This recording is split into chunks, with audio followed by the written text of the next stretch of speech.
Hello students, welcome to my class जिस academy. तो कैसा चल रहा है आप लोग का लॉकडाउन? आशा करते हैं सब अच्छे से होंगे और आप लोग की पढ़ाई भी काफ़ी चल रही होगी, रुकी नहीं होगी। और आप सारे लेक्चर्स को बहुत सीरियसली फॉलो कर रहे होंगे। लास्ट में जो होमवर्क दिया जा रहा है उसको भी कर रहे होंगे आप। आपके पास जो भी बुक्स है एच.सी. वर्मा या अगर कोई भी असाइनमेंट है तो आप उसको भी कर रहे होंगे। कोई भी दिक्कत होता है तो आप कमेंट बॉक्स में कमेंट करके पूछ सकते हैं। तो पिछले क्लास में हम लोग एक लाइन चार्ज के कारण स्पेस के किसी पॉइंट पी पे इलेक्ट्रिक फील्ड के बारे में हम लोग देखे थे। और हमारे पास ये रिजल्ट था कि अगर ये हमारे पास कोई लाइन चार्ज है, ये पहला एंड, ये दूसरा एंड, इस वायर से परपेंडिकुलर आर डिस्टेंस दूर किसी पॉइंट पी पे अगर इस वायर के पास या इस लाइन चार्ज के पास यूनिफॉर्म चार्ज डेंसिटी लेमडा है, तो हम लोग देख चुके थे कि इलेक्ट्रिक फील्ड के दो टुकड़े होते हैं, दो कंपोनेंट इनफैक्ट कह सकते हैं। एक लिखा था हम लोगों ने परपेंडिकुलर कंपोनेंट और दूसरा हम लोगों ने लिखा था पैरेलल कंपोनेंट। और परपेंडिकुलर कंपोनेंट ये k lambda divided by are, जहां पे इस परपेंडिकुलर से ऊपर वाले एंड का पी पॉइंट पे बनने वाला एंगल, ये हम लोग θ1 सिंबल दिए थे। और नीचे वाले एंड से पी पॉइंट पे बनने वाले एंगल को हमने θ2 के नाम से लिखा था। और जो हमारा रिजल्ट था perpendicular component K lambda divided by R sine θ1 plus sine θ2। अगर पैरेलल कंपोनेंट की बात कर लें तो K lambda divided by are, चूंकि ये एरो हमने नीचे लगाया θ2 के तरफ, इसलिए पिछले क्लास में समझाए थे कि पहले cos θ2 फिर cos θ1। जिस तरफ आप एरो लगाते हैं उस एंगल को यहां पहले लिखना होता है, पैरेलल कंपोनेंट लिखते वक्त ध्यान रखना होता है। ये भी बताए थे कि θ1 θ2 θ1 और θ2 दोनों अपोजिट सेंस में होते हैं। अगर θ1 क्लॉकवाइज लिया है आपने तो θ2 एंटी क्लॉकवाइज लेना होगा, या फिर अगर θ1 अगर इधर होता तो θ1 आपका एंटी क्लॉकवाइज होता तो θ2 वैसे केस में क्लॉकवाइज। अगर आप पिछला लेक्चर फॉलो किए हैं तो वहां पे ये बातें बताए हैं कि ये θ1 और θ2 मैग्नीट्यूड है। और ये लिखते वक्त आपको साइन का ध्यान रखना है, मतलब खास करके जब तार छोटा हो जाएगा। आप लास्ट लेक्चर देख सकते हैं, क्योंकि लास्ट लेक्चर के बिना ये पॉसिबल नहीं हो पाएगा। ये सब अभी हम बोल रहे हैं, ये सब पिछले लेक्चर में करवाए गए हैं। तो अगर आपने नहीं करा तो एक बार पहले आप उसको देख लीजिए। उसके बाद स्पेशल केस था, अच्छा, अगर रिजल्टेंट इलेक्ट्रिक फील्ड पूछा जाए पी पॉइंट पे तो इन दोनों का रिजल्टेंट मतलब अंडर रूट इलेक्ट्रिक फील्ड के परपेंडिकुलर कंपोनेंट का स्क्वायर प्लस इलेक्ट्रिक फील्ड के पैरेलल कंपोनेंट का स्क्वायर हम लोग देख चुके हैं। अगर इनफाइनाइट वायर होता, infinite wire for infinite wire या फिर इनफाइनाइट लाइन चार्ज, हम लोग देख चुके हैं पी पॉइंट पे इलेक्ट्रिक फील्ड ये 2k lambda divided by are के बराबर होगा। ये रिजल्ट हम याद रखने को भी कहे थे। अगर सेमी इनफाइनाइट वायर है और उसके एक एंड पे परपेंडिकुलर आर डिस्टेंस दूर किसी पॉइंट पे इलेक्ट्रिक फील्ड पूछे, तो यहां पे हम लोग देख चुके थे कि ये पैरेलल या ये परपेंडिकुलर और पैरेलल दोनों component K lambda by are के बराबर होते हैं। और ये हम लोग याद रखने को भी कहे थे, मतलब परपेंडिकुलर कंपोनेंट भी k lambda by r, parallel component भी के लेमडा बाई आर। तो ये दो रिजल्ट थे। एक रिजल्ट और भी वहां पे बताए थे, वो कुछ ऐसा था कि अगर वायर फाइनाइट है लेकिन परपेंडिकुलर बाइसेक्टर पे, कोई पॉइंट P है, मतलब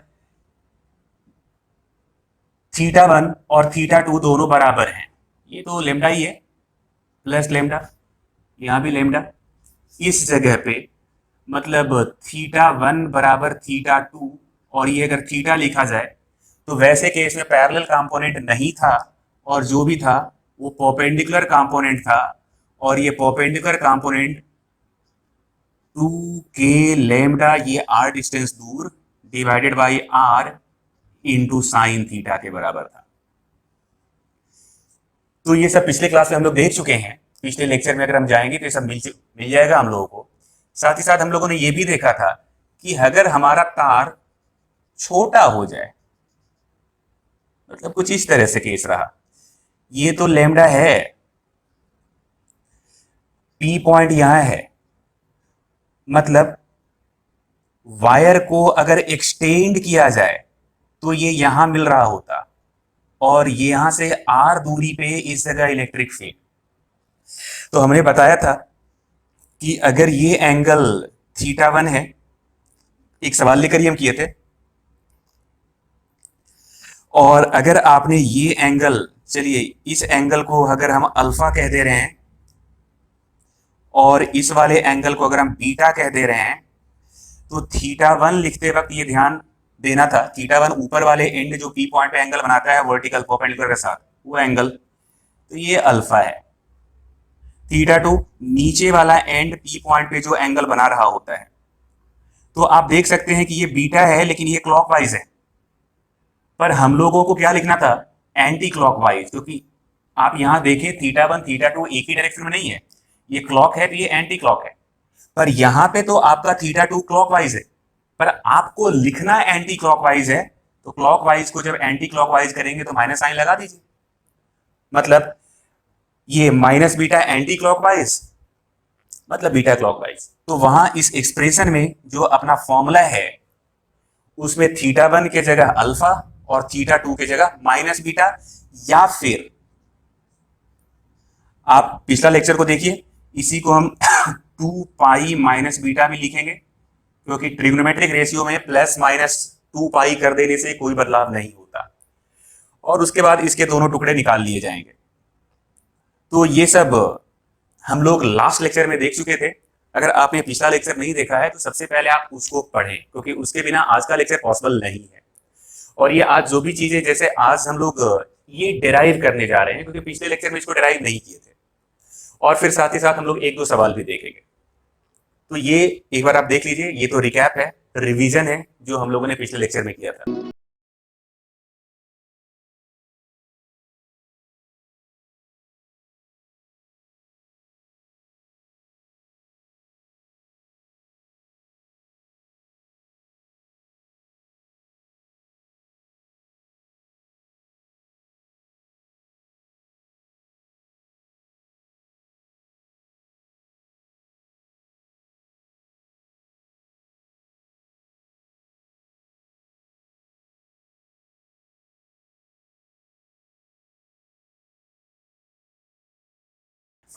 सबसे पहले आज हम लोग डेरिवेशन करेंगे। डेरिवेशन कहने का मतलब आप इसको एक सवाल ही मान लीजिए, कोई इस तरह का एक सवाल है, ये एक फाइनाइट वायर है, इस पे linear charge density plus lambda, कुछ नहीं लिखा मतलब प्लस लेमडा, ये लोअर एंड ये अपर एंड, यहां से r डिस्टेंस दूर एक पॉइंट P है, सवाल में ऐसा मेंशन कर दिया है कि ऊपर वाला एंड, ये ऊपर वाला एंड P पॉइंट पे θ1 एंगल बना रहा है, जबकि ये नीचे वाला एंड P पॉइंट पे θ2 एंगल बना रहा है। ये θ1 है और ये θ2 आप देख पा रहे हैं। वायर पे पॉजिटिव चार्ज डेंसिटी, यहां पे लेमडा है, charge per unit length, charge per unit length, और अगर कुछ भी नहीं लिखा मतलब इसको यूनिफॉर्म लेना है। वेरिएबल होता तो लिख दिया होता कि क्या किस रूल से ये वेरी कर रहा है, अभी हमसे ये जानना चाह रहा है कि फाइंड इलेक्ट्रिक फील्ड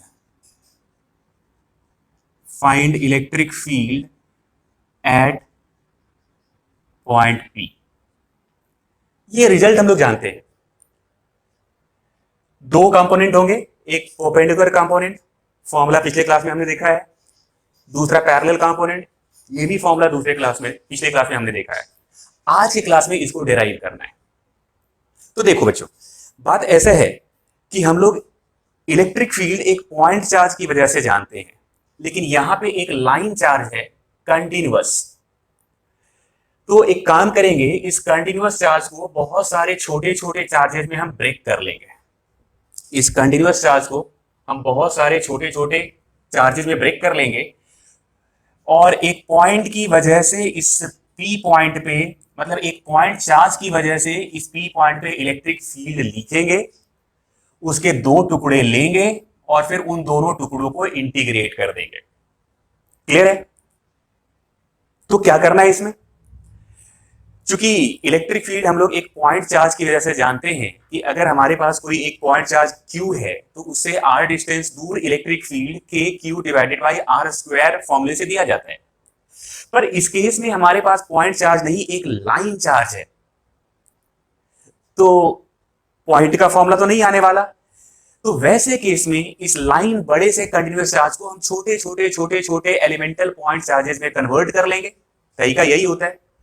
फिर एक एलिमेंट या फिर एक पॉइंट चार्ज की वजह से P पॉइंट पे इलेक्ट्रिक फील्ड लिखेंगे, उसके दो टुकड़े लेंगे और दोनों को इंटीग्रेट करके P पॉइंट पे नेट इलेक्ट्रिक फील्ड हम लोग कैलकुलेट कर लेंगे। तो फिजिक्स का सोच बस इतना ही है। अब इसी चीज को देखिए अप्लाई करना है। तो ये गिचपिच ना हो जाए इसलिए बहुत कुछ हम मिटा दे रहे हैं। आपने सवाल लिख लिया होगा। तो सबसे पहले हमारा काम है एक एलिमेंट लेना। तो एक यहां से x डिस्टेंस दूर, ये x डिस्टेंस दूर एक छोटा सा एलिमेंट ले रहे हैं dx। ये dx है और मान लेते हैं कि इस पे चार्ज है dq। x का इंक्रीमेंट dx ही होगा और चूंकि पूरा रॉड यूनिफॉर्मली चार्ज है तो इस dx लेंथ पे भी कुछ ना कुछ चार्ज होगा। ये dq कहने का मतलब चार्ज ऑन पॉइंट एलिमेंट। ये अपना पॉइंट एलिमेंट है। ये जो dx है ना, d लिखने का मतलब इनफाइनाइटेसिमली स्मॉल, मतलब एक पॉइंट की तरह बिहेव करेगा। ये अपना पॉइंट एलिमेंट है, चार्ज ऑन पॉइंट एलिमेंट। और चूंकि इसका लीनियर चार्ज डेंसिटी लेमडा है, मतलब charge per unit length lambda, तो dx लेंथ में charge lambda into dx, unit length में इतना चार्ज तो dx लेंथ में लेमडा इंटू dx चार्ज। एक कलम का कीमत 5 रुपया तो 10 कलम का कीमत 5 गुने 10 रुपया। तो ये है अपना उस एलिमेंट पे आने वाला छोटा सा चार्ज।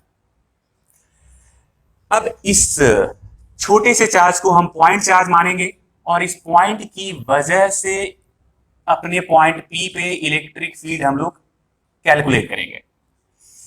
तो देखिए ये हमारे पास एक पॉइंट चार्ज है। चलिए इस डिस्टेंस को हम y मान लेते हैं।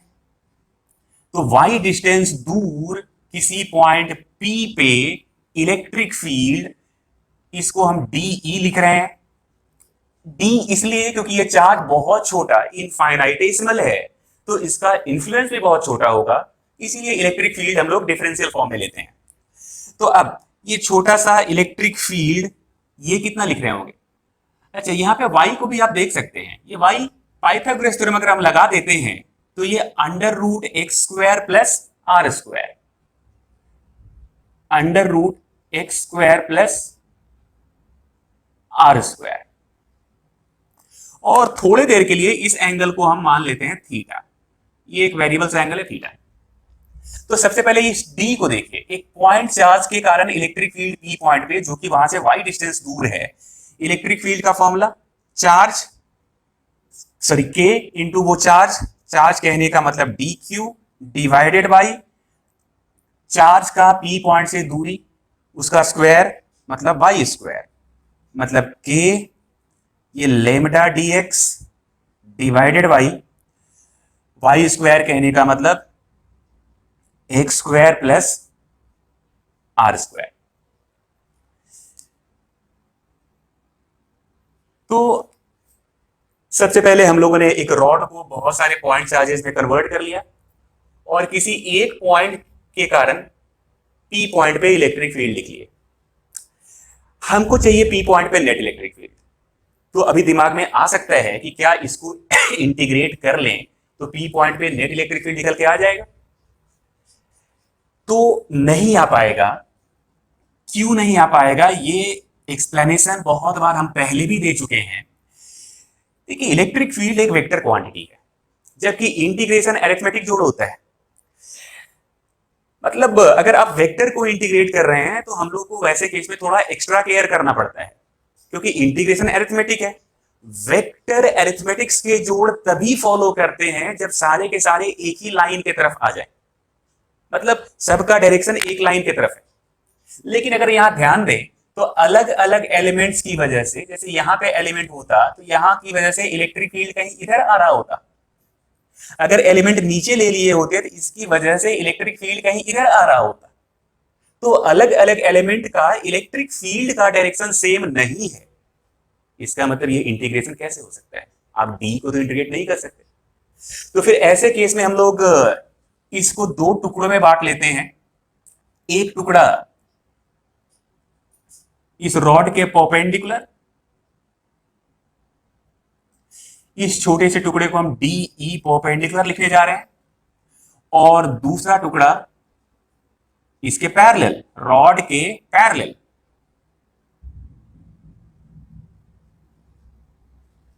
इस छोटे से टुकड़े को हम डी ई पैरेलल लिखने जा रहे हैं। और अब अगर ये एंगल थीटा है तो ये एंगल भी थीटा होगा।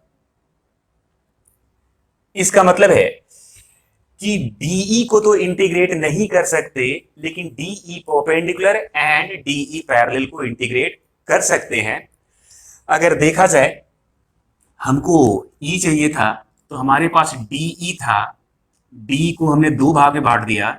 एक डीई परपेंडिकुलर जिसके साथ एंगल होता है उधर कॉस कंपोनेंट, मतलब डीई कॉस थीटा, और परपेंडिकुलर में डीई पैरेलल कहने का मतलब डीई साइन थीटा। अब कोई सा भी हम एलिमेंट लें, उसके दो टुकड़े हो जाएंगे, एक परपेंडिकुलर और दूसरा पैरेलल। तो अब इस तरफ जितने भी वेक्टर्स हैं वो तो एक लाइन की तरफ हैं, वो तो अरिथमेटिक्स का जोड़ फॉलो करते हैं। तो अब इसको इंटीग्रेट तो कर सकते हैं, इसको इंटीग्रेट नहीं कर सकते थे। तो यहां पे ये दोनों टुकड़े निकल आएंगे, और अगर ये दोनों टुकड़े निकल आए तो फिर ये भी निकाल पाएंगे हम लोग, क्योंकि डी बराबर अंडर रूट परपेंडिकुलर कंपोनेंट का स्क्वायर प्लस पैरेलल कंपोनेंट का स्क्वायर। तो अब आगे से मैथमेटिक्स शुरू हो जा रहा है। तो यहां से परपेंडिकुलर टुकड़ा निकालना है तो आपको इस डीई परपेंडिकुलर को इंटीग्रेट करना पड़ेगा, मतलब डीई कॉस थीटा को इंटीग्रेट करना पड़ेगा। कॉस थीटा एक नया टर्म आ रहा है, तो यहां से हम देख पा रहे हैं कॉस थीटा इस ट्रायंगल में बेस डिवाइडेड बाय हाइपोटेनस, मतलब आर डिवाइडेड बाय वाई। इसका मतलब r divided by under root x square plus are square. अभी सब्स्टिट्यूट कर रहे हैं यहां पे। डीई लिखने से मेरा मतलब है कि lambda d x divided by x square plus are square into cos theta. Cos theta लिखने से मेरा मतलब है ये r divided by under root r square plus x square. तो यहां पे सीधे ही पावर 3/2 कर लेते हैं, और ये इसका इंटीग्रेशन।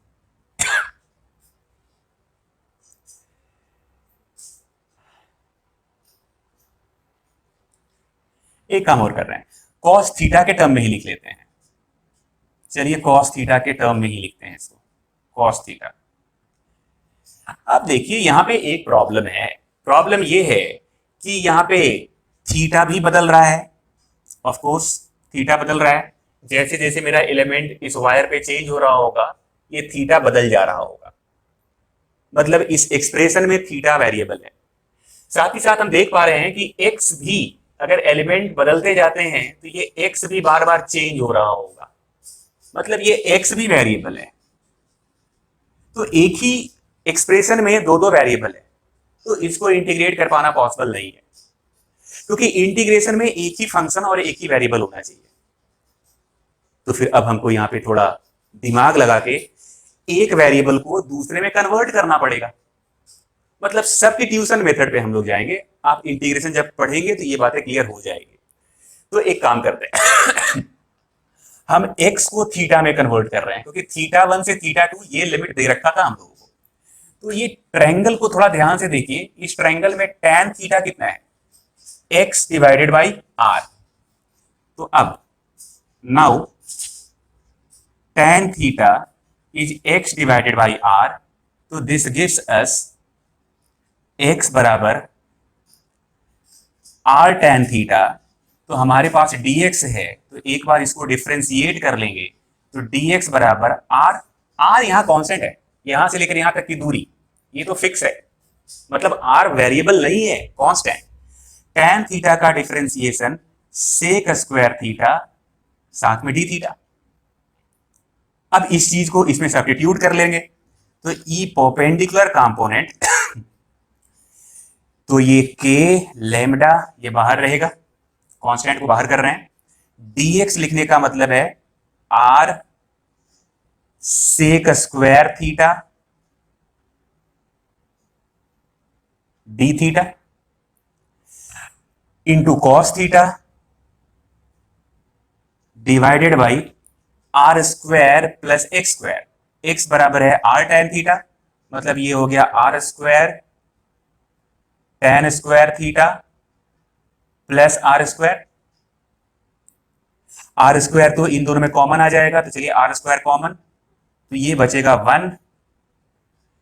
हम लोग जानते हैं कि 1 प्लस टैन स्क्वायर थीटा, ये तो सेक स्क्वायर थीटा और ऊपर भी सेक स्क्वायर थीटा, तो ये सेक स्क्वायर थीटा और ये सेक स्क्वायर थीटा कैंसिल हो जाएगा। अभी यहां पे सॉल्व कर ले रहे हैं तो ई परपेंडिकुलर ये मिलने को है, एक आर भी कैंसिल होगा यहां से, ये और ये एक आर कैंसिल होगा, एक आर नीचे बचा रहेगा, और चूंकि आर कांस्टेंट है इसलिए इसको बाहर कर लेते हैं। तो ये k lambda divided by r integration क्या बच गया ऊपर में, cos theta d theta, cos theta d theta नीचे कुछ भी नहीं है, आर को तो हमने बाहर कर ही लिया है। अब ये एक्सप्रेशन है, थोड़ा ध्यान दीजिए। इस एक्सप्रेशन की अगर बात करें तो अपना फंक्शन भी थीटा में है और वेरिएबल भी थीटा में है, मतलब एक ही फंक्शन, तो ये इंटीग्रेबल है और लिमिट थीटा का रखते ही हमारा आंसर आ जाएगा। तो अब थीटा को कहां से कहां तक बदले ताकि ये पूरा लाइन चार्ज बन के तैयार हो जाए। अब इसके लिए हम लोग को इनिशियल एंगल दे रखा था, ये थीटा है ना। ये लाइन चार्ज बनना कब शुरू होगा, जब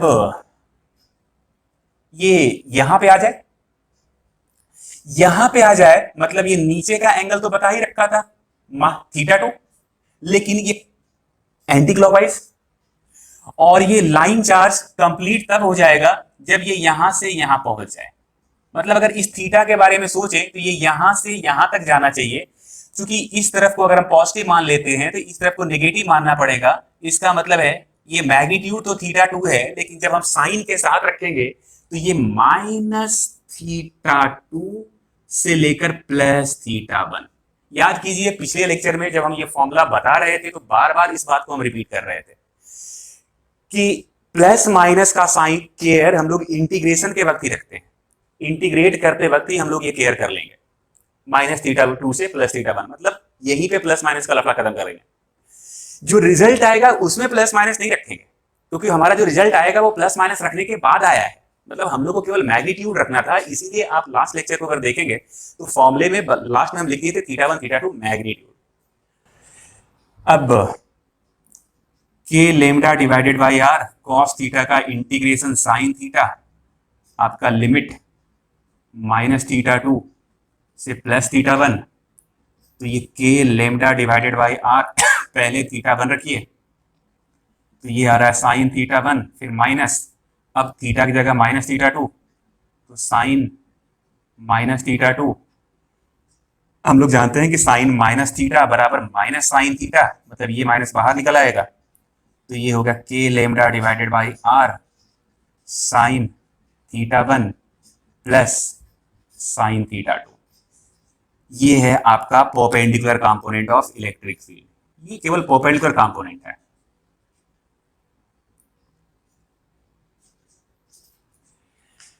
मतलब ये टुकड़ा निकल के आ गया, जितने भी एलिमेंट यहां पे बनेंगे हर किसी का एक परपेंडिकुलर कंपोनेंट होगा और सबका जोड़ इतना होना है। आप याद कीजिए, यही फॉर्मूला हम लोग याद किए थे शुरू में। तो एक बार जल्दी से कॉपी कर लीजिए। और अब ये पैरेलल कंपोनेंट, ये आपका होमवर्क है, आप खुद से कीजिए।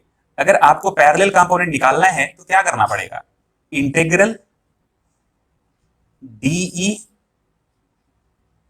साइन थीटा, आप बिल्कुल ऐसे ही लिखेंगे, डी का वैल्यू रखेंगे, साइन थीटा छोड़ देंगे, फिर यही सब्स्टिट्यूट करेंगे। सब कुछ यही काम करना होगा। सब कुछ यही काम करने के बाद आप देखेंगे कि यहां पे साइन थीटा बचा मिलेगा, तो रिजल्ट यही है के लेमडा बाई आर, लेकिन ये क्या मिलेगा, साइन थीटा डी थीटा। आप सॉल्व कीजिए और जब आप सॉल्व करेंगे तो आपका आंसर मिल जाएगा। लिमिट फिर से भाई -θ2 से लेकर +θ1, और सॉल्व करने के बाद आपका जो रिजल्ट निकल के आएगा वो होगा cos θ2 माइनस cos θ1 इंटू के लेमडा डिवाइडेड बाई आर। तो ये आप खुद से करने की कोशिश कीजिएगा। ये बस इसी प्रोसेस का रेप्लिकेशन है, रिपीटेशन है। एकदम सेम यही है जो यहां पे आपने करा, बस पैरेलल कर लीजिए। पैरेलल, ये साइन थीटा, ये साइन थीटा, ये सब कुछ वही है साइन थीटा, बस यहां पे आ जाएगा साइन थीटा। साइन थीटा को इंटीग्रेट करेंगे तो माइनस कॉस थीटा, तो माइनस बाहर आ जाएगा, लिमिट रखिए, ये आ जाएगा।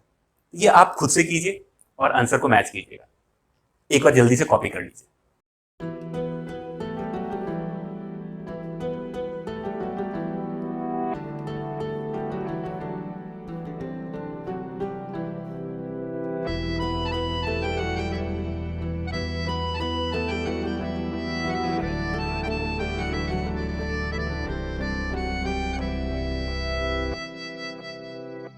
तेरे जाने का गम और न आने का गम, फिर जमाने का गम क्या करें। राह देखे नजर रात भर जाग कर, पर तेरी तो खबर न मिले। बहुत आई गई यादें, मगर इस बार तुम ही आना, इरादे फिर से तो अभी हम लोग एक सवाल देख रहे हैं।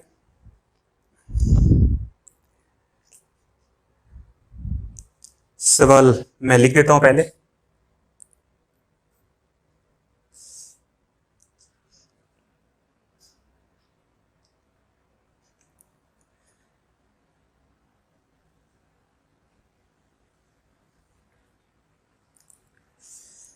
ये हमारा एक्स एक्सिस है,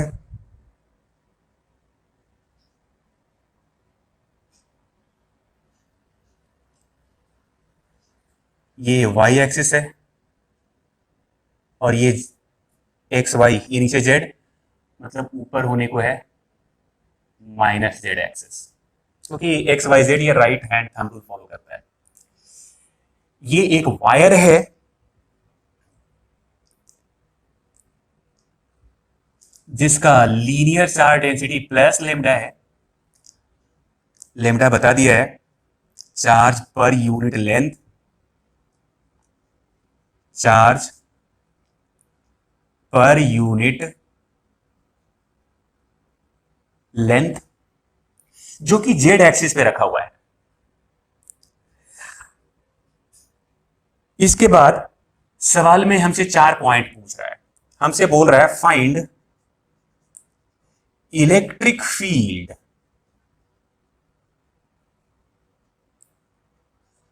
eight A B C and D. अगर ए पॉइंट की बात करें तो ए पॉइंट एक्स एक्सिस पर रखा हुआ है और ए पॉइंट का कोऑर्डिनेट 3 0 0 है। अगर आप बी पॉइंट की बात करेंगे तो बी पॉइंट वाई एक्सिस पर रखा हुआ है और बी पॉइंट का कोऑर्डिनेट 0 4 0 है। अगर आप सी पॉइंट की बात करेंगे तो C point x y plane में है, ये एक्स वाई प्लेन नीचे वाला है, ये पॉइंट सी है और इसका कोऑर्डिनेट आप देख सकते हैं, एक्स कोऑर्डिनेट तो 3 के बराबर है, वाई कोऑर्डिनेट 4 के बराबर है और ये ऑरिजिन है इसलिए जेड कोऑर्डिनेट तो 0 है। और फिर एक और पॉइंट है डी, कहीं इस जगह पे है, ये डी कोऑर्डिनेट आप देख पा रहे हैं। चूंकि जेड एक्सिस के पैरेलल गए तो एक्स और वाई में कोई बदलाव नहीं होगा, क्योंकि अब तक आई गेस आप लोग स्ट्रेट लाइन पढ़ चुके होंगे तो ये कोऑर्डिनेट्स को तो पहचानना सीख ही लिए होंगे। 3 4, हाँ जेड कोऑर्डिनेट में बदलाव हो रहा होगा और चूंकि ऊपर में माइनस जेड है इसलिए कुछ माइनस ले लीजिए, कुछ भी मान लीजिए, -5 मान लेते हैं, ऐसा कुछ है। तो इन चारों पॉइंट्स पे इलेक्ट्रिक फील्ड पूछ रहा है। तो आपके पास 2 मिनट का टाइम है, आप कम से कम ए बी सी इन तीनों पे निकाल कर लाइए।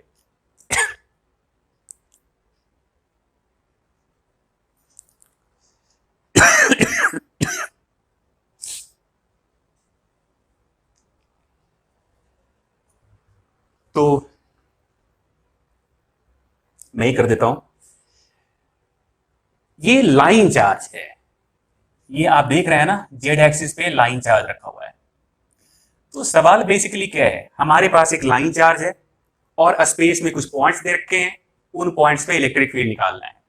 और चूंकि ये इनफाइनाइट वायर है, सवाल में ऐसा लिख रखा है कि ये वायर इनफाइनाइट वायर है, तो एक इनफाइनाइट वायर के कारण स्पेस में electric field 2k lambda divided by r होता है। पर यहां तो हम लोग को वेक्टर में बोलना होगा, तो एट पॉइंट ए अगर इलेक्ट्रिक फील्ड एट पॉइंट ए की बात करेंगे तो ये 2k lambda divided by r, ये तो मैग्नीट्यूड है। अब चाहिए डायरेक्शन, चूंकि ये चार्ज पॉजिटिव है तो सीधे सीधे वायर से ए पॉइंट तक का ये तो डिस्टेंस है, ये डायरेक्शन चाहिए, इसके कारण डायरेक्शन। जैसे देखिए ये ऑरिजिन है, ऑरिजिन कहने का मतलब 0 0 0, ये परपेंडिकुलर दूरी यहां पे है, मतलब यहां पे हम कह सकते हैं कि ए के पोजीशन वेक्टर का क्या, इसका मतलब है कि ये 2k lambda divided by r position vector of A divided by A, और ये तो r के ही बराबर है, यहां से लेकर यहां तक की दूरी, यही तो r a है, इसी को हम r लिख रहे हैं यहां पे। कहने का मतलब ये है 2k lambda divided by r square into position vector of A. अगर देखा जाए तो this minus this, this minus this और दिस माइनस दिस, क्योंकि ये पॉइंट एक्स एक्सिस पे ही है तब तो ये सीधे 3i कैप। अब r की बारी है, r कितना लिखेंगे, यहां से लेकर यहां तक की दूरी वो तो 3 के बराबर है, ये 2k lambda divided by 3 square into 3i cap, मतलब 3 3 कट गया, 2k lambda divided by 3i cap. केवल वायर से दूरी देखना है, वायर से परपेंडिकुलर डिस्टेंस देखना है। वायर जेड एक्सिस पे है, पॉइंट एक्स एक्सिस पे है, तो जेड और एक्स तो वैसे ही परपेंडिकुलर होते हैं, तो इस वायर से पॉइंट का परपेंडिकुलर डिस्टेंस मतलब ये दूरी, क्योंकि कोऑर्डिनेट 3 है इसलिए 3 है।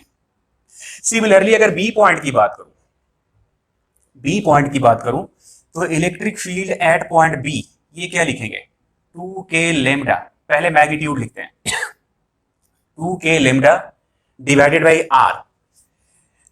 आर मतलब यहां से लेकर यहां तक की दूरी परपेंडिकुलर। आप देख सकते हैं कि ये परपेंडिकुलर ही है क्योंकि ये जेड एक्सिस है और आपका पॉइंट वाई एक्सिस पे है। जेड और वाई आपस में परपेंडिकुलर ही होते हैं और चूंकि इसका कोऑर्डिनेट 0 4 0 है, मतलब ये पॉइंट बी ऑरिजिन से 4 यूनिट दूर है, मतलब आर 4 के बराबर लिखेंगे। रही बात डायरेक्शन, ये पॉजिटिव है तो रेडियली आउटवर्ड, मतलब ये वाई की तरफ ही हो जाएगा, मतलब जे कैप। तो आप सीधे एक लाइन में भी लिख सकते थे इसको, ये at point B, at point ए।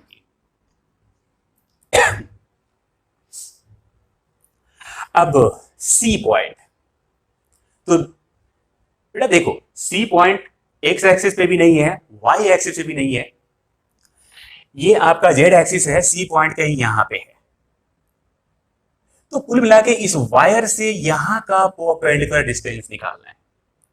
और अब एक बात हम लोग जानते हैं कि जेड एक्सिस तो हमेशा ही एक्स वाई प्लेन के परपेंडिकुलर होगा, मतलब एक्स वाई प्लेन में आप कोई सा भी एक पॉइंट ले लें, एक्स वाई प्लेन में आप कोई सा भी एक पॉइंट ले लें, जेड एक्सिस उसके परपेंडिकुलर होगा।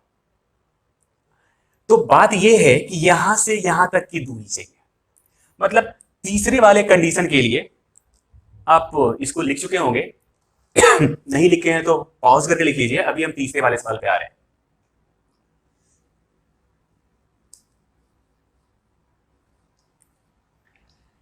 हैं। एट पॉइंट सी, तो सबसे पहले हमको आर निकालना पड़ेगा। आर होता है वायर से पॉइंट का परपेंडिकुलर डिस्टेंस, इस वायर से इस पॉइंट का परपेंडिकुलर डिस्टेंस। तो एक्स वाई प्लेन के परपेंडिकुलर में जेड एक्सिस होता है, मतलब इस डिस्टेंस की बात हो रही है, इस डिस्टेंस की बात हो रही है। और इसका एक्स एक्सिस 3 है, वाई एक्सिस 4 है, तो आर तो हम लोग सीधे कह सकते हैं 3 स्क्वायर प्लस 4 स्क्वायर मतलब 5 यूनिट। साथ ही साथ हम लोग ये भी कह सकते हैं, थोड़ा डायग्राम पे ध्यान दीजिएगा, ये जो आर है ये इस जेड एक्सिस के तो परपेंडिकुलर होना पड़ेगा। देखिए जेड एक्सिस ऐसा है, सॉरी एक्स वाई प्लेन ऐसा है, जेड एक्सिस ऐसा है। इस प्लेन में कोई सा भी आप एक पॉइंट लीजिएगा तो इस वायर के साथ वो तो 90 डिग्री, मतलब वायर से जब आप इसको मिलाएंगे तो ये हमेशा ही वायर इसके साथ 90 डिग्री एंगल बना रहा होगा, मतलब ये डिस्टेंस वायर से पॉइंट तक का डिस्टेंस उस वायर के परपेंडिकुलर होगा। थोड़ा दिमाग में एनालाइज, इसको विजुलाइज करने की कोशिश कीजिए। अब इलेक्ट्रिक फील्ड एट सी का मैग्नीट्यूड अगर लिखना है तब तो ये सीधे 2k lambda divided by are, मतलब 2k लेमडा डिवाइडेड बाई 5। अगर वेक्टर में लिखना है तो ये मैग्नीट्यूड वाला पार्ट को आप अलग रखिए और एक डायरेक्शन वाला पार्ट लगाइए। डायरेक्शन किधर है? तो डायरेक्शन इस तरफ। ये डायरेक्शन क्या होगा? ये पॉइंट मालूम, ऑरिजिन मतलब 0 0 0, ये पॉइंट मालूम। अगर इस यूनिट वेक्टर को हम आर सी कैप लिखें तो r C cap r C vector divided by r C का मैग्नीट्यूड। आर सी वेक्टर कहने का मतलब 3 minus 0 i cap plus 4 minus 0 J cap plus 0 minus 0 k cap. तो ये हो गया 3 आई कैप प्लस 4 जे कैप। इसका मैग्नीट्यूड ये तो 5 लिख ही चुके हैं, तो अपॉन 5 रख दीजिए। वेक्टर का एक हिस्सा मैग्नीट्यूड होता है और दूसरा हिस्सा डायरेक्शन होता है, डायरेक्शन आर सी कैप, मतलब 3 आई cap plus 4 J cap divided by 5। ये ध्यान रखिएगा ये यूनिट वेक्टर कैसे निकाले हैं। मतलब नेट इलेक्ट्रिक फील्ड एट सी ये आने वाला है 2k lambda divided by 25 3 I cap plus 4 J cap.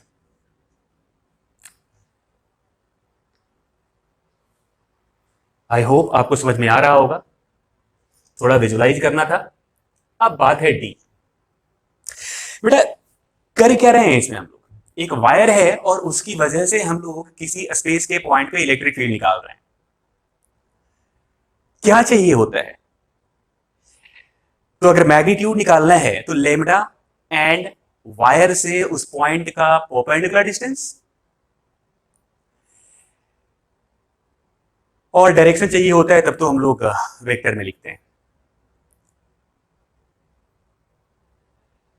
तो जब इलेक्ट्रिक फील्ड आपको पता करना है पॉइंट डी पे, तो क्या चाहिए होगा, लेमडा। वो तो आप कोई से भी पॉइंट पे जाएंगे सब जगह लेमडा, एक ही वायर है तो सही भी है। परपेंडिकुलर डिस्टेंस कहां से चाहिए होगा, वायर से। क्योंकि ये इनफाइनाइट पॉइंट है, तो ये जेड एक्सिस किसी काम का है क्या। अगर ये इनफाइनाइट वायर है तो आर डिस्टेंस दूर यहां रहे या फिर इसके पैरेलल कहीं और रहे, क्या ये पैरेलल डिस्टेंस मैटर करता है इनफाइनाइट में, तो नहीं, क्योंकि हम तो सीधे 2k lambda divided by are लिखते हैं, जहां पे r perpendicular distance from wire है। जेड एक्सिस के मतलब वायर के पैरेलल चलने पे इलेक्ट्रिक फील्ड के में कोई बदलाव नहीं होगा अगर वायर इनफाइनाइट लेंथ का है। हाँ, फाइनाइट का होगा तो बदलाव होगा, क्योंकि थीटा 1 थीटा 2 चेंज कर रहे होंगे। लेकिन इनफाइनाइट के केस में तो थीटा 1 थीटा 2 दोनों ही 90 होते हैं, कोई फर्क नहीं पड़ता कि इस पॉइंट के पैरेलल आप ये इस वायर से इतनी दूरी पे निकाल रहे हैं या इसके पैरेलल यहां पे निकाल रहे हैं। तो जो दूरी वायर का पॉइंट पी के साथ यहां है, वही दूरी इस वायर का पॉइंट पी के साथ यहां भी है। इसका मतलब जेड कंपोनेंट किसी काम का नहीं है। मतलब वायर के पैरेलल में जो कोऑर्डिनेट सिस्टम है वो अपने किसी काम का नहीं है। तो ये किसी काम का नहीं है, ये किसी काम का नहीं था। और अगर ये किसी काम का ही नहीं है तो जो एक्स वाई कोऑर्डिनेट यहां है वही एक्स वाई कोऑर्डिनेट तो यहां भी है। तो ये पॉइंट वायर से जितने परपेंडिकुलर दूरी पे है उतने ही परपेंडिकुलर दूरी पे ये पॉइंट भी तो वायर से रहा होगा। ये दूरी और ये दूरी दोनों बराबर तो रही होगी, और इस वायर की वजह से जो डायरेक्शन यहां आ रहा है वही डायरेक्शन तो यहां भी आ रहा होगा। इसका सीधा मतलब है कि इलेक्ट्रिक फील्ड के टर्म में देखा जाए तो जितना स्ट्रेंथ सी पॉइंट पे है एग्जैक्टली उतना ही स्ट्रेंथ इलेक्ट्रिक फील्ड का डी पॉइंट पे भी होगा। मतलब हम यहां पे electric field eight D exactly वही होगा जो सी पॉइंट का इलेक्ट्रिक फील्ड है, और सी पॉइंट का तो हम लोग निकाल चुके हैं, यही है। आया समझ में, आ गया होगा, नहीं आया एक दो बार इसको देखिए कि हम क्या क्या बोल रहे हैं। दिमाग में पिक्चर बनाने की कोशिश कीजिए, विजुलाइज करने की कोशिश कीजिए, लिख लीजिए जल्दी से।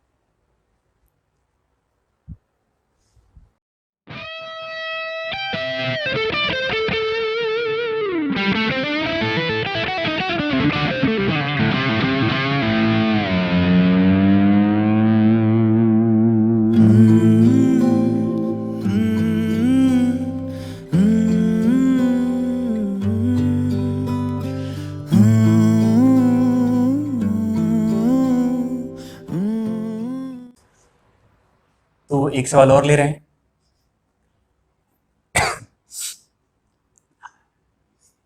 ये हमारा एक्स एक्सिस है, ये हमारा वाई एक्सिस है।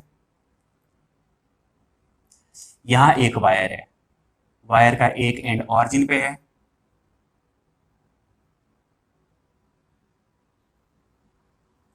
दूसरा एंड कुछ इस जगह पे है, वाई एक्सिस पे, नेगेटिव वाई पे। ये लाइन चार्ज है अपना। सवाल मेरे साथ लिखते रहिएगा।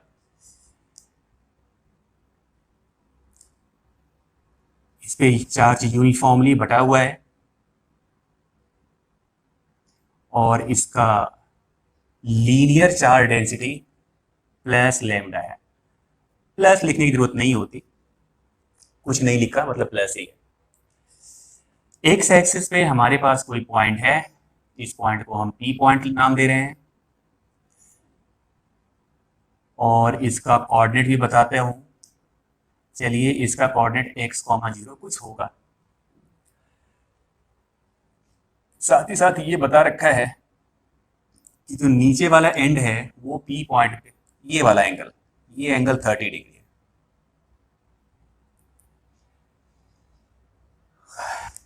है। Find angle made by net electric field या resultant electric field, resultant electric field at P with x axis. इस पॉइंट पे इस लाइन चार्ज की वजह से जो भी नेट इलेक्ट्रिक फील्ड रहा होगा वो net electric field x axis के साथ कितना एंगल बना रहा है। आप सॉल्व कीजिए, आपके पास 1 मिनट का टाइम है, 60 सेकंड का टाइम है। चलिए शुरू हो जाइए।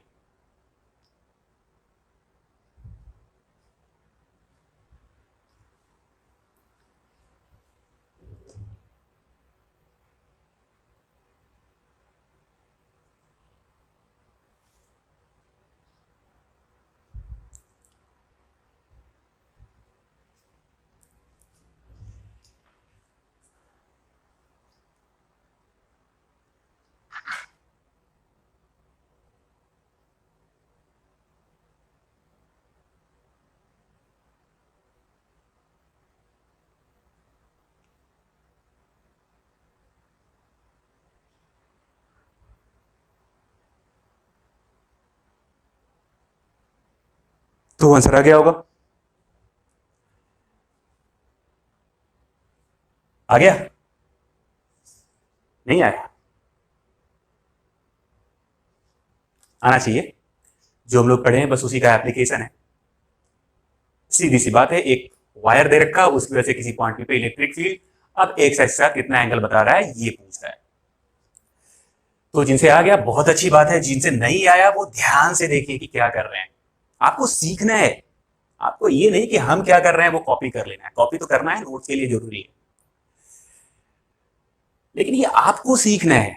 और अगर फिजिक्स की बात करें यहाँ पे, तो फिजिक्स क्या है, एक वायर है और उसकी वजह से किसी भी एक पॉइंट पे इलेक्ट्रिक फील्ड पूछा। क्या आप नहीं जानते हैं क्या? एक वायर की वजह से किसी पॉइंट पी पे इलेक्ट्रिक फील्ड का फॉर्मूला तो आप जानते हैं। 2 टुकड़े होते हैं, एक वायर से परपेंडिकुलर और दूसरा वायर के पैरेलल। बस इतनी सी बात है, और उसी पे ये सवाल बना हुआ है। तो अगर फिजिक्स के लिहाज से, सोचने के लिहाज से बोला जाए तो इसमें बस इतना ही है कि एक वायर के कारण किसी पॉइंट पी पे इलेक्ट्रिक फील्ड पूछ रहा है, दैट्स ऑल। अगर किसी को ये फॉर्मूला आता है तो वो ये सवाल उनसे होना चाहिए। अभी इस पॉइंट पे इलेक्ट्रिक फील्ड चाहिए, सबसे पहली बात तो ये एंगल हम लोग को नहीं मिलना चाहिए, हम लोग को ये एंगल दिया जाता है 60 डिग्री, क्योंकि हम लोग ये परपेंडिकुलर डिस्टेंस मानते हैं वायर से। मतलब यहाँ पे r, जिसको हम लोग वायर से किसी पॉइंट का परपेंडिकुलर डिस्टेंस मानते थे, वो तो x के बराबर है, क्योंकि ये x एक्सिस पे है, ऑरिजिन से x डिस्टेंस दूर, मतलब ये एंगल तो 90 है ही है, तो r बराबर x। दूसरी बात, अभी ध्यान दीजिएगा, θ1 θ2 चाहिए होगा। अगर ये ऊपर का कोई, ऊपर इतना वायर होता, यहां से लेकर यहां तक होता, तो θ1 यहां से लेकर यहां तक एंगल आप बना रहे होते, इस एंगल को θ1 लिख रहे होते। अब ऊपर का वायर नहीं है, अब इस वायर को छोटा करते जाइए, छोटा करते जाइए, तो ये एंगल छोटा हो रहा है, छोटा हो रहा है, छोटा हो रहा है, छोटा हो रहा है। और अगर वायर खत्म हो गया ऊपर में, तो ये एंगल घटते घटते 0 हो जाएगा। मतलब इस गिवन कंडीशन में ऊपर वाले एंड का P पॉइंट पे 0 डिग्री का एंगल बन रहा है, जबकि नीचे वाले एंड का P पॉइंट पे 60 डिग्री एंगल, और इसको हम लोग θ2 से लिखते आए हैं, तो यहां पे θ2 60 डिग्री है। अब अगर बात करूं तो यहां पे P पॉइंट पे इलेक्ट्रिक फील्ड के 2 टुकड़े लिखूंगा, एक इसके परपेंडिकुलर वायर से, परपेंडिकुलर टुकड़ा, दूसरा इस वायर के पैरेलल। तो ये पैरेलल हम ऊपर भी बना सकते हैं, नीचे ही बना सकते हैं, थोड़ा कॉमन सेंस लगा लीजिए। वायर नीचे है या वायर ऊपर है? तो वायर नीचे है, तो इसकी वजह से इलेक्ट्रिक फील्ड इधर होगा, मतलब पैरेलल टुकड़ा ऊपर बन रहा होगा।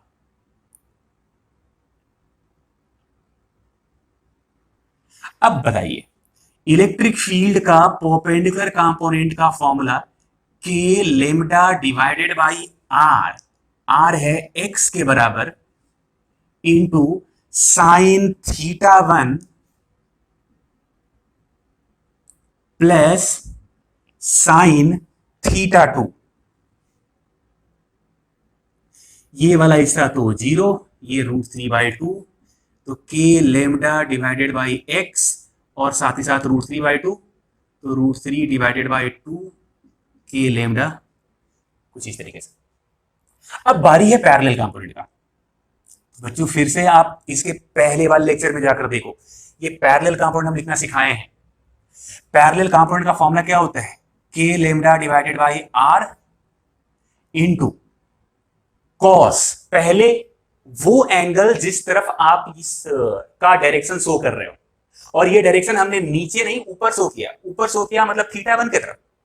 तो ये लिखते वक्त हम लोग को लिखना पड़ेगा cos θ1 माइनस cos θ2। पिछले क्लास में जब हम शुरुआत में जब इस फॉर्मूले को लिखा रहे थे तो बार बार इस बात को रिपीट किया। आप लेक्चर देखिए, वहां क्लियरली इस बात को हम बताए हैं कि जिस तरफ आप डायरेक्शन दे रहे हैं वो एंगल यहां पे पहले लिखते हैं। अगर ये डायरेक्शन नीचे दे दिए होते, मतलब θ2 की तरफ, तो वैसे में यहां पे cos θ2 माइनस cos θ1 हम लिख रहे होते। इसका मतलब के लेमडा डिवाइडेड बाई एक्स, ये cos 0 degree minus cos 60 degree, ये 1, ये हाफ, 1 माइनस हाफ 1/2, मतलब के लेमडा डिवाइडेड बाई 2x। तो ये टुकड़ा आ गया, ये टुकड़ा आ गया। इसका मतलब है ये electric field at point P का रिजल्टेंट है, मतलब ये electric field at point P। और हमसे कह रहा है कि नेट इलेक्ट्रिक फील्ड या रिजल्टेंट इलेक्ट्रिक फील्ड जो एक्स एक्सिस के साथ एंगल बना रहा है वो एंगल बताओ। इस एंगल की बात कर रहा है। चलिए मान लेते हैं ये एंगल थीटा है, ये टुकड़ा मालूम, ये टुकड़ा मालूम, तो जल्दी बताओ tan थीटा कितना? अरे बोलो। हाँ, पैरेलल डिवाइडेड बाई परपेंडिकुलर, ठीक, दोनों आ चुका है ना, सब्स्टिट्यूट कर लो, के लेमडा डिवाइडेड बाई 2x, और ये हो गया √3 के लेमडा डिवाइडेड बाई 2x। के लेमडा बाई 2x, के लेमडा बाई 2x कॉमन है तो कट जाएगा, ये बच गया 1/√3। tan थीटा 1/√3, इसका मतलब थीटा 30 डिग्री। बच्चों ध्यान रखना, जो एंगल यहां पे रहता है वही एंगल यहां भी बनता है इस तरह के सवाल में। अदरवाइज अपना प्रोसेस है, आप देख लीजिए, कॉपी कर लीजिए जल्दी से।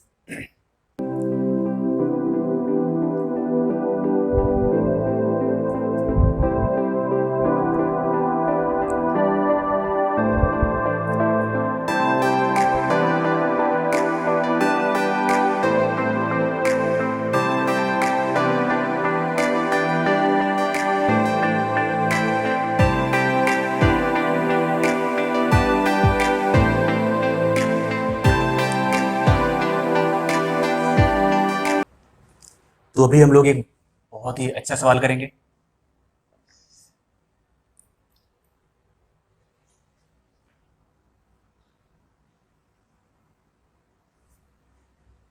ये हमारे पास एक्स एक्सिस है, ये वाई एक्सिस है, और ये जेड एक्सिस है।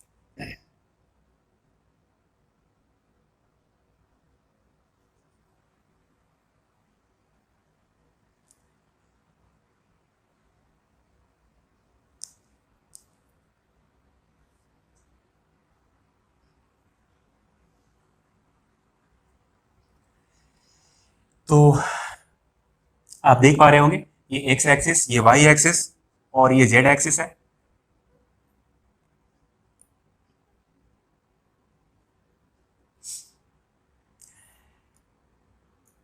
ये एक रिंग का कॉन्टूर बना दिया गया है। हमारे पास रिंग का बस इतना ही हिस्सा है,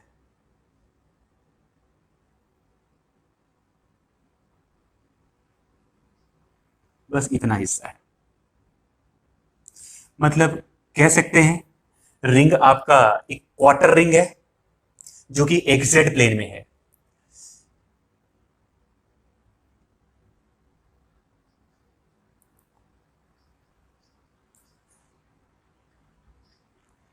इस पे लीनियर चार्ज डेंसिटी लैम्डा है और इसका खुद का रेडियस आर है। रिंग का सेंटर ऑरिजिन से कॉन्साइड कर रहा है। तो पहली बात तो ये है कि रिंग या quarter ring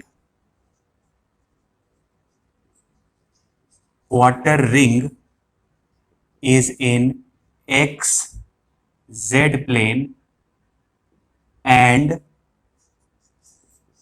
center of ring coincides with origin। ये origin है, आप देख सकते हैं कि इसका सेंटर भी वही है, दोनों एक ही जगह पे है। अब y एक्सिस पे कोई पॉइंट P है जो कि यहां से h हाइट ऊपर है। h मतलब यूं कह लीजिए कि अगर इसका कोऑर्डिनेट देखा जाए तो x कोऑर्डिनेट 0 है क्योंकि y एक्सिस पे है, y कोऑर्डिनेट h है और z कोऑर्डिनेट 0 है।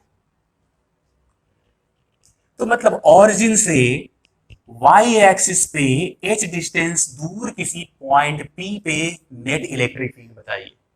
Find electric field at point P।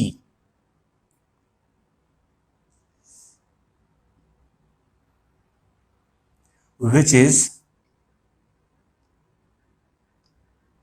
on y-axis at distance h from origin। मतलब ये वाला रिंग तो बस आपको दिखाने के लिए इधर डॉटेड लाइन से बना दिया गया है। ये रिंग किसी काम का नहीं है, रिंग का केवल इतना ही हिस्सा है हमारे पास, एक क्वार्टर रिंग है। इसकी वजह से इस पॉइंट पी पे इलेक्ट्रिक फील्ड कितना होगा। तो कैसे किया जाए?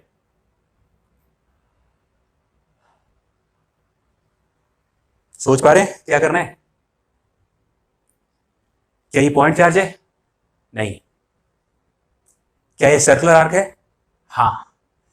सर्कुलर आर्क की वजह से इलेक्ट्रिक फील्ड हम लोग पढ़े हैं, हाँ पढ़े हैं, लेकिन कहां? सेंटर पे।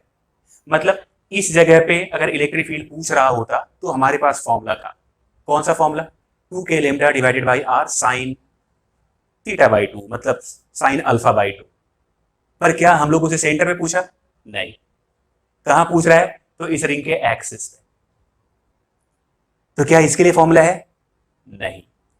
तो फिर क्या करेंगे? मैथमेटिक्स।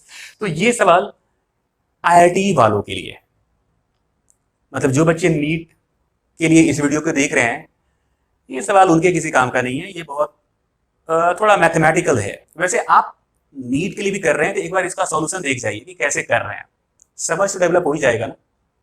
हालांकि इतने बड़े सवाल आपके एग्जाम में नहीं आते, लेकिन अंडरस्टैंडिंग के लिए, फिजिक्स का समझ बनाने के लिए आप बिल्कुल इसका सॉल्यूशन देखिए कैसे करना है, आप सोचिए भी कैसे करना है।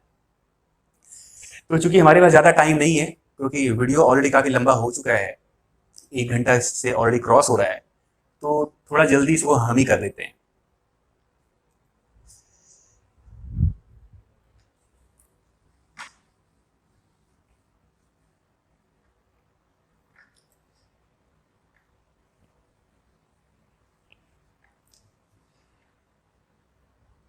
बहुत सारी चीज़ों को मिटा दे रहे हैं क्योंकि डायग्राम में ज़्यादा खिंचपिच ना हो जाए। ये आंसर हम लोग कर रहे हैं। तो सबसे पहले तो हम लोग ये देखेंगे कि ये पॉइंट चार्ज नहीं, कंटिन्यूअस चार्ज है, और एक पॉइंट चार्ज की वजह से हम लोग इलेक्ट्रिक फील्ड जानते हैं, तो हम लोग एक कंटिन्यूअस चार्ज की वजह से भी इलेक्ट्रिक फील्ड जानते हैं। तो अगर ये पॉइंट P का कोऑर्डिनेट देखा जाए तो ये 0 H 0, तो सबसे पहले इसको आप बहुत सारे पॉइंट चार्ज में ब्रेक कर लीजिए। तो एक काम कर ले रहे हैं, यहां से एक्स एक्सिस से अल्फा एंगल दूर एक छोटा सा एलिमेंट काट लीजिए डी अल्फा। सर्कुलर आर्क पे एलिमेंट वैसे ही लेते हैं, सेंटर से गुजरने वाले किसी एक लाइन को रेफरेंस बनाते हैं और वहां से एंगल रोटेट करते हैं। आप देख पा रहे होंगे कि अल्फा 0 से 90 तक अगर चला दिया जाए तो ये पूरा का पूरा रिंग कवर हो जाएगा। अब थोड़ा सोचने की कोशिश कीजिए, अल्फा के बाद ये छोटा सा टुकड़ा, छोटा सा एंगल डी अल्फा, तो ये लेंथ, ये अपना एक पॉइंट एलिमेंट की तरह बिहेव करेगा और इसका लेंथ हो जाएगा are d alpha. Arc length बराबर एंगल इंटू रेडियस। और अगर इसके ऊपर चार्ज की बात करें तो ये चार्ज डी क्यू, और डी क्यू हम लिख सकते हैं ये लेमडा इंटू इसका length r into d alpha, क्योंकि इसका लेमडा दे रखा है, सवाल में ऐसा बताया है कि इसका charge per unit length lambda है। तो हमारे पास इस आर डी अल्फा लेंथ पे कितना चार्ज है, तो वो इतना चार्ज। इसकी वजह से यहां पे इलेक्ट्रिक फील्ड, तो सबसे बेस्ट तरीका है वेक्टर फॉर्म में चले जाना। लेकिन वेक्टर फॉर्म में जैसे इसका कोऑर्डिनेट तो बता रखा है, लेकिन क्या इसका कोऑर्डिनेट मालूम है क्या हमको? नहीं मालूम है ना, अभी मालूम कर लेते हैं।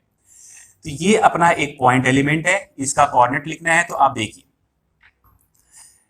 ये लेंथ आर है, ये यहां से लेकर यहां तक लेंथ आर है, ये एंगल अल्फा है, तो हम कह सकते हैं ये एंगल 90 डिग्री, एग्जैक्ट लेंथ की बात कर रहे हैं। तो यहां से लेकर यहां तक का लेंथ आर कॉस अल्फा, यहां से लेकर यहां तक का लेंथ आर साइन अल्फा, यहां से लेकर यहां तक का लेंथ ये आर है, ये एंगल अल्फा है, तो ये लिखने जा रहे हैं आर कॉस अल्फा।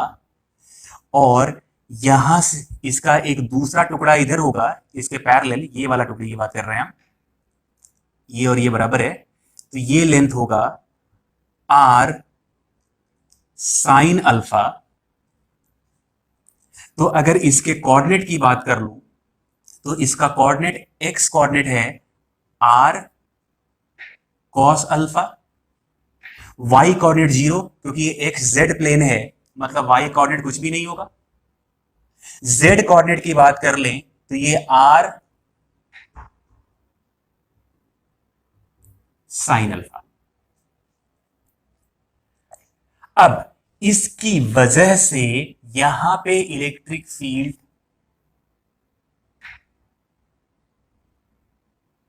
का एक छोटा सा टुकड़ा डीई, इसको हम लोग वेक्टर फॉर्म में लिखेंगे।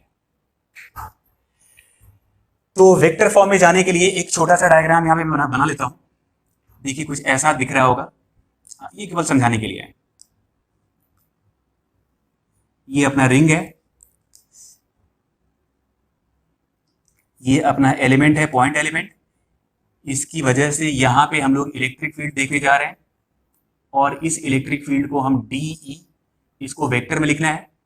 अब देखिए ये हाइट h है, ये r है, हम लोग देख पा रहे हैं कि ये जेड एक्सिस, एक्स एक्सिस, ये एक्स जेड प्लेन है, तो ये वाई प्लेन इसके साथ तो परपेंडिकुलर ही होगा, मतलब ये एक राइट एंगल ट्रायंगल बन रहा है, ये एंगल 90 डिग्री है। ये r, ये h, तो ये length under root h square प्लस r स्क्वायर।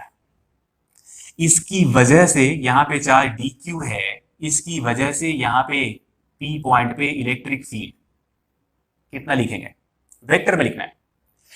तो एक पॉइंट की वजह से किसी दूसरे पॉइंट, मतलब एक पॉइंट चार्ज की वजह से किसी पॉइंट P पे इलेक्ट्रिक फील्ड का फॉर्मूला हम लोग जानते हैं, ये होता है के क्यू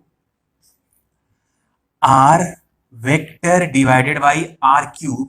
यहाँ पे आर वेक्टर है position vector of point P with respect to source charge, मतलब जिसकी वजह से हम इलेक्ट्रिक फील्ड निकाल रहे हैं। और अगर इसके कोऑर्डिनेट की बात करें तो ये 0 h0, और अगर इसके कोऑर्डिनेट की बात करें तो ये है r cos alpha 0 r sin alpha. तो k q की जगह dq, क्योंकि हमारे पास जो पॉइंट चार्ज है उस पर dq चार्ज है, तो के डी क्यू की बात कर लें तो lambda r d alpha, lambda r d alpha divided by r q, यहां से लेके ये डिस्टेंस, इसी को तो हम लोग आर लिखते हैं, सोर्स स्टार से उस पॉइंट तक की दूरी को आर, आर क्यूब कहने का मतलब है इसका cube, H square plus are square का पावर 3/2 इंटू वेक्टर आर, मतलब यहां से लेकर यहां तक जो वेक्टर है वो लिखना है। तो 0 minus R cos alpha, final position minus initial position, तो ये हो गया minus R cos alpha I cap H minus 0 J cap, मतलब H J cap, 0 minus R sine alpha K cap, मतलब minus R sine alpha K cap. मतलब यहां पे electric field के 3 टुकड़े हैं, एक एक्स कंपोनेंट, एक वाई कंपोनेंट और एक जेड कंपोनेंट। तो हम यहां पे देख पा रहे हैं कि अगर इलेक्ट्रिक फील्ड का एक्स टुकड़ा देखा जाए तो ये कितना है, ये टुकड़ा के लेमडा आर, ये फिर से माइनस आर, तो यहां माइनस बाहर निकाल के यहां आर स्क्वायर कर लेता हूं, तो ये लिखना पड़ेगा minus K lambda R square cos alpha D alpha, ये, और नीचे ये वेक्टर क्यों लगा रहे हैं, एक्स कंपोनेंट लिख दिया ना, divided by H square plus are square का पावर 3/2, ये इलेक्ट्रिक फील्ड का X component. Similarly this into this, ये इलेक्ट्रिक फील्ड का Y component. Similarly this into this, ये इलेक्ट्रिक फील्ड का जेड कंपोनेंट।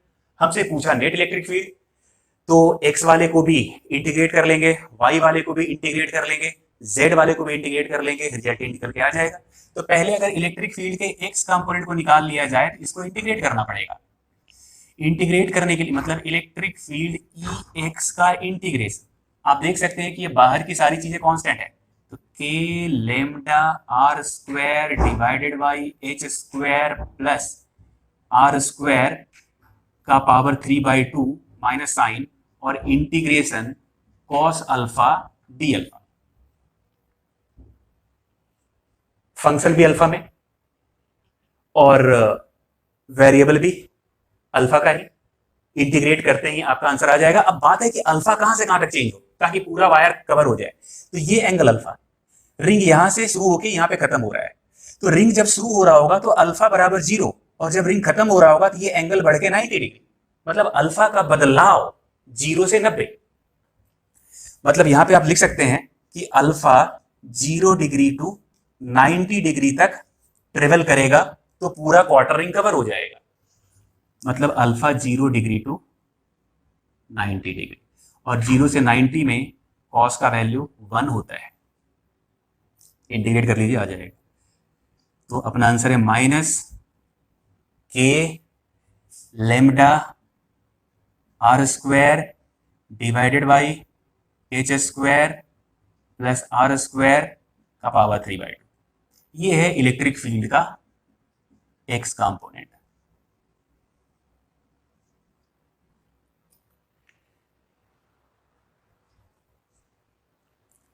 सिमिलरली अगर इलेक्ट्रिक फील्ड का Y component चाहिए तो ये है इलेक्ट्रिक फील्ड का वाई कंपोनेंट, यहां से लिख सकते हैं हम लोग डी वाई, ये कितना होगा के लेमडा आर, ये डी अल्फा, यहां से एच डिवाइडेड बाई, और ये नीचे है H square plus are square का पावर 3/2, ये हिस्सा तो कांस्टेंट है, ये जो ब्रैकेट में डाल रहे हैं तो कांस्टेंट है।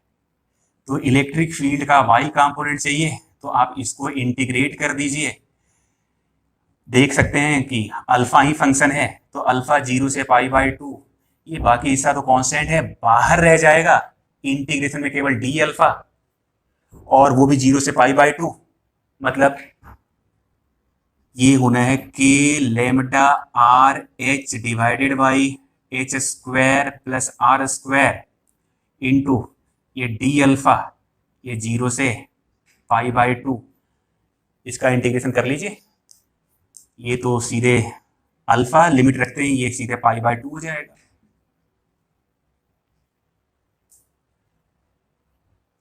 कहाँ लिख दो, जगह नहीं है मेरे पास, मिटा दो इसको मिटा देते हैं।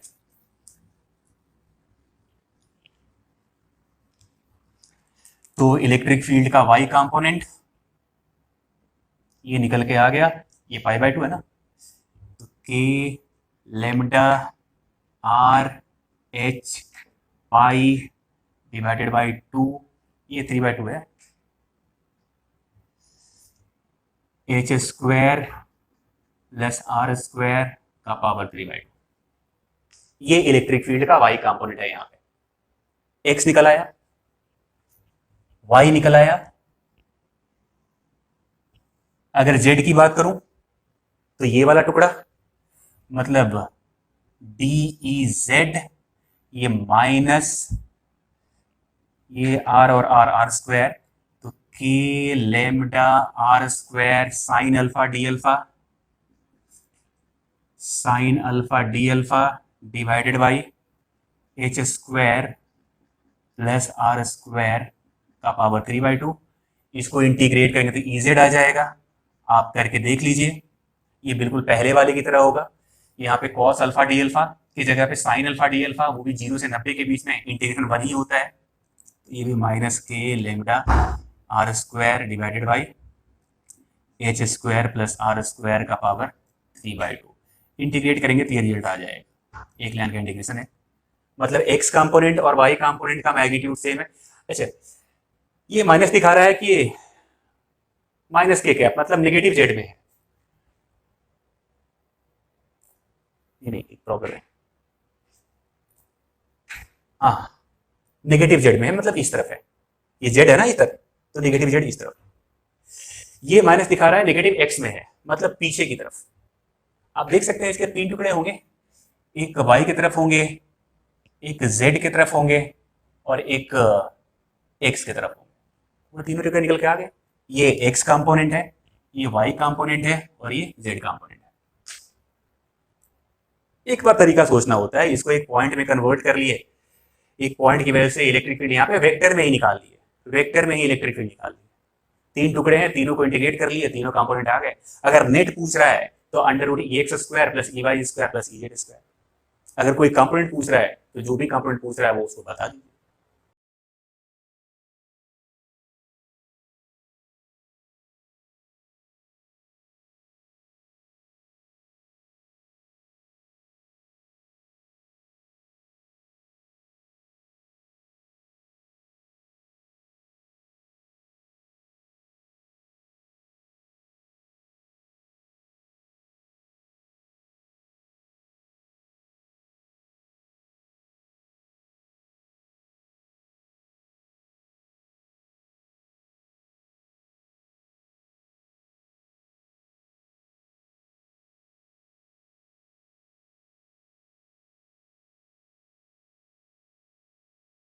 कीजिएगा।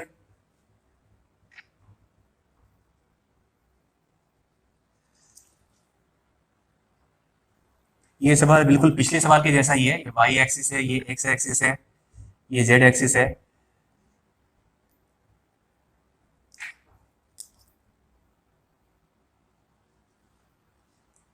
अभी अपना रिंग हाफ रिंग है,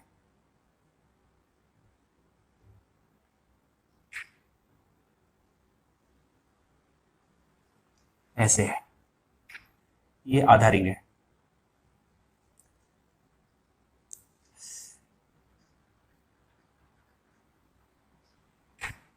linear charge density lambda, radius R, radius बता रखा, जेड एक्सिस पे एच डिस्टेंस दूर, सॉरी वाई एक्सिस पे ये सेंटर है रिंग का, ऑरिजिन भी यहीं पे है, मतलब सेंटर ऑरिजिन से कौन सा हिट कर रहा है, रिंग एक्जेड प्लेन में, बिल्कुल पिछला सवाल है। और ये h डिस्टेंस दूर कोई पॉइंट P है, find electric field at point P। इसको करने की कोशिश कीजिएगा।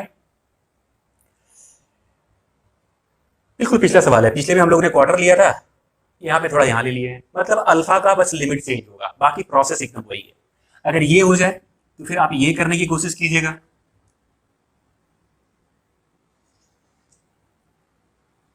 फिर से पिछले सवाल के जैसा ही है, ये एक्स एक्सिस है, ये वाई एक्सिस है और ये जेड एक्सिस है।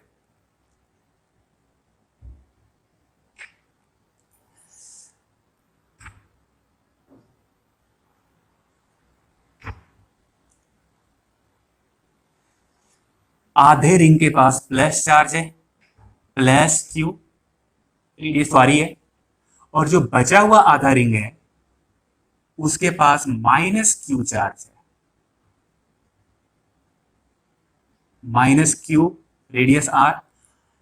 आप देख सकते हैं रिंग का सेंटर या फिर कोऑर्डिनेट सिस्टम का ऑरिजिन दोनों कौन साइड कर रहा है।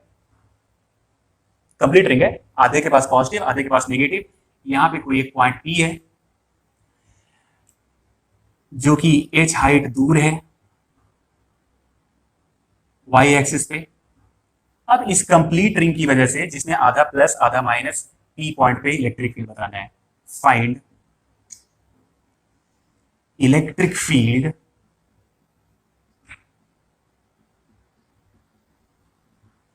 Eight point P। लिख लीजिए, एक सवाल और देते हैं।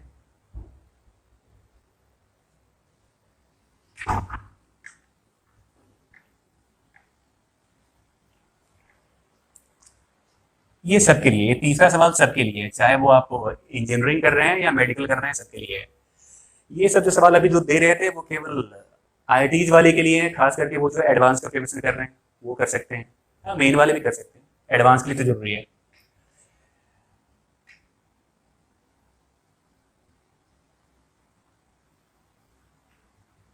ये एक सेमी सर्कुलर रिंग है, semi infinite wire, semi infinite wire, ये भी लेमडा, ये भी लेमडा, ये भी लेमडा, ये सेंटर है और यहां से यहां तक का डिस्टेंस r है, सेंटर। मतलब ये पूरा का पूरा ज्योमेट्री 3 हिस्से से बना है। ये semi infinite wire, semi circular ring, फिर सेमी इनफाइनाइट वायर। इस तरह का एक सवाल पिछले लेक्चर में किए हैं। आपको इस जगह सेंटर C पे नेट इलेक्ट्रिक फील्ड बताना है। Find net electric field at point C। तो जल्दी से लिख लीजिए।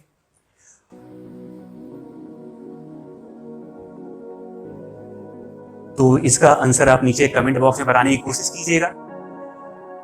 अगले क्लास में अगर कोई डाउट रह जाता है तो हमसे पूछिएगा और हम पहले इसको बताएंगे, फिर अगला मतलब आगे कंटिन्यू करेंगे।